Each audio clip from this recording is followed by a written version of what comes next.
So let's start with taxes. You have said before you are supportive of an income tax cut. Why is that a good idea for Utah? Well, look, just generally, kind of philosophically, you should tax things you don't want more of. And I think we want more income, so we should probably tax it less. So it's good for the economy, it's good for the people of Utah, and we've been able to do that. Really proud. We passed the largest tax cut in our state's history last year, over $1 billion now in the 3 years since I've been governor. Largest tax cut from an administration before that was about $240 million. So we're now, a multiple of 4 when it comes to tax cuts. But we also want to get the balance right. You can't cut too deep, and we still have a duty as a government to provide certain services. That's what we're elected to do. And I think we've been really good at finding that balance, and we will again this session. The argument is that cutting income tax helps the highest earners, right? And then we've got the state portion of the sales tax on food with the contingency on the education earmark. How do you see that all playing Sure, out? yeah. So the good news is that the people of the state of Utah have an opportunity to vote to remove the state portion of the sales tax on food, which will help disproportionately those who earn less, right? Which is awesome, and I'm very supportive of that. And so again, it's finding that balance, finding the right way. I think we're doing that better in Utah. So it is going to be an interesting year for sure. But I'm excited. I'm really excited that the people get to vote on that, and I hope we get good turnout, and I hope they're very supportive, because this will help the poorest among us, the most marginalized. Everybody has to have food. It doesn't matter how much money you make. We all have to have food, and so it's a huge tax cut for the less fortunate. Other tax cuts proposed are teacher tax incentives and potentially Social Security tax cuts. Do you support all of those? So yeah, we've done Social Security tax cuts, I think, all 3 years since I've been in office. So I do support that. By the way, I would love to get rid of Social Security taxes. If we have them left on millionaires and billionaires who probably don't need Social Security as much as everybody else, that's still fine. But I think that makes sense, and anything we can do to help our teachers, I'm always supportive. Yeah, I meant to say tax credits for teachers, tax not credits tax for cuts. Yeah. Okay, so does Utah need another income tax cut when revenue projections are looking tight? Yeah, so I want to be clear. Just because revenue projections are down from where they've been in the past doesn't mean that things aren't looking good. And from what we're hearing from economists, we are in a really good spot. It looks like our growth is continuing. We didn't have a recession, that soft landing everybody's been talking about. It seems like we've landed that better than just about anywhere else. And so I'm very interested in looking at the numbers. When we get final numbers in February, that will help, I think, educate us on how much and what. But when I was originally putting my budget together, that was about the number I was looking at, around $160 million, and so it's certainly right in line with where I would have been, and so it's about balance. Can we provide the services that we need?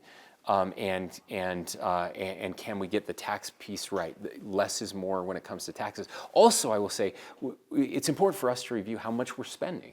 Are we spending it in the right places? Is it working? Is it the proper role of government?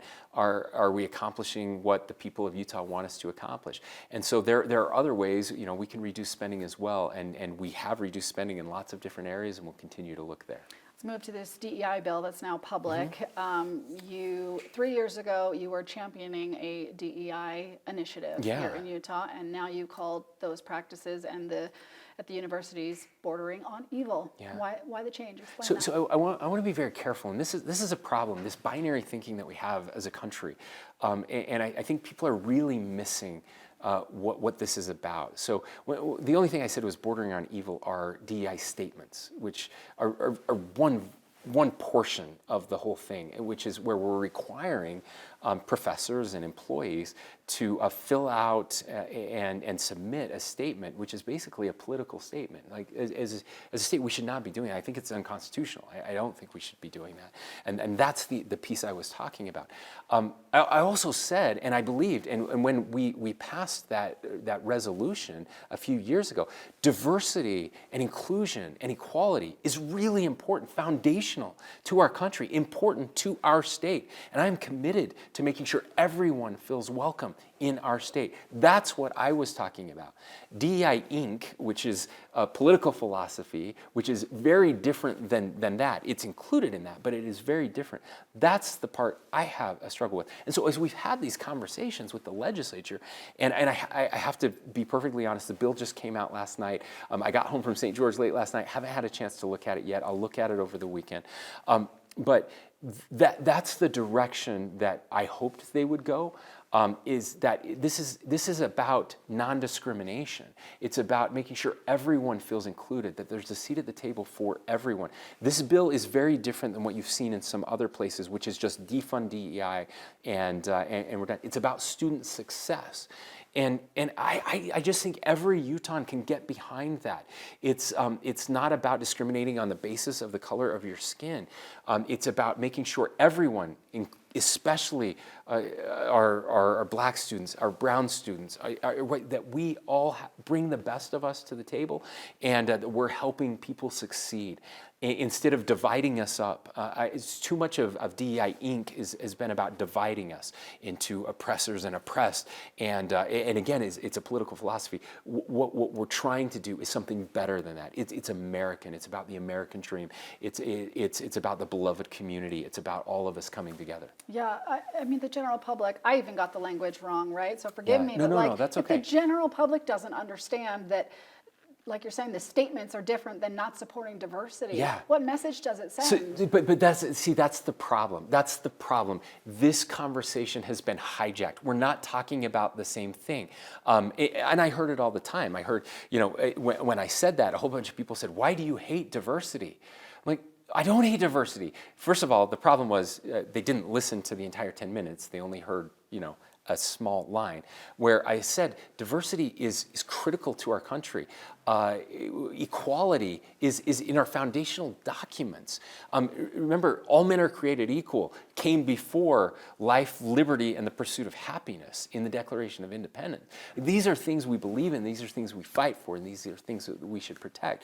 That's not what this is about, but it becomes so easy, especially if you're politically motivated, to say, well, if they're opposed to, DEI Inc., whatever, that political philosophy, then you're a racist. And that doesn't help us. That doesn't get us anywhere. And so I'm grateful for the bill, at least what I've heard about it and seen so far, is that it tries to get rid of that language and talk about in a more positive, what is it that we're looking for? And it really is about student success for all Utahns and prohibits discrimination.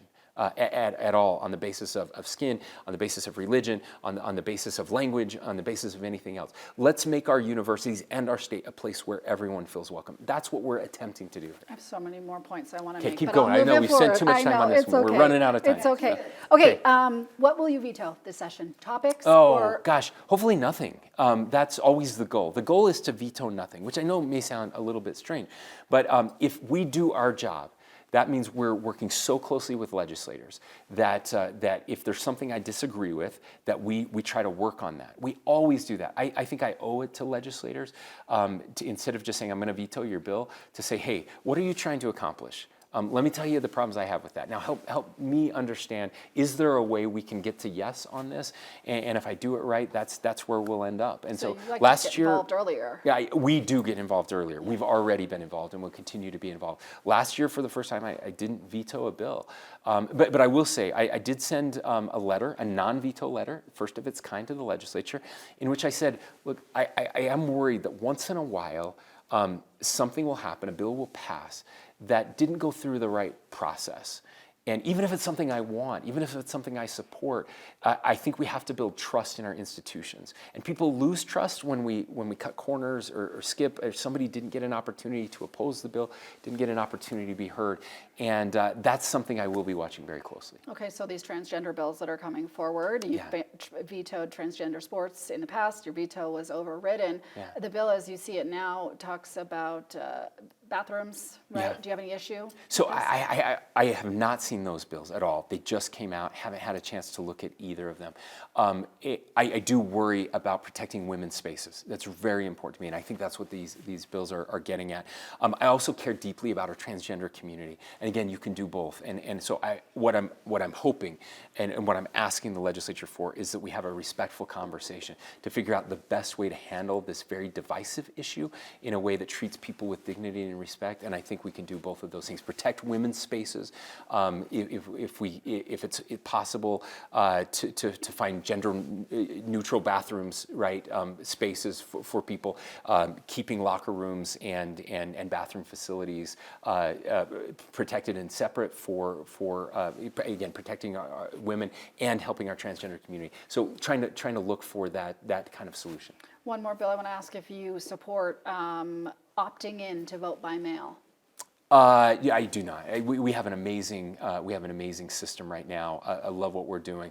We've worked very hard to make sure that we have a system that is full of integrity and that make sure every vote gets counted. And so we'll continue with that system. Any threat of a veto if that passes the legislature? I don't think it'll pass, but yeah, I'm not interested in. I like the system we have right now. Okay, I'll wrap it up here just in terms of what makes this a successful session for Oh you? gosh, it'll be a successful session for me if we're able to work on housing. Again, housing, making sure that housing is attainable.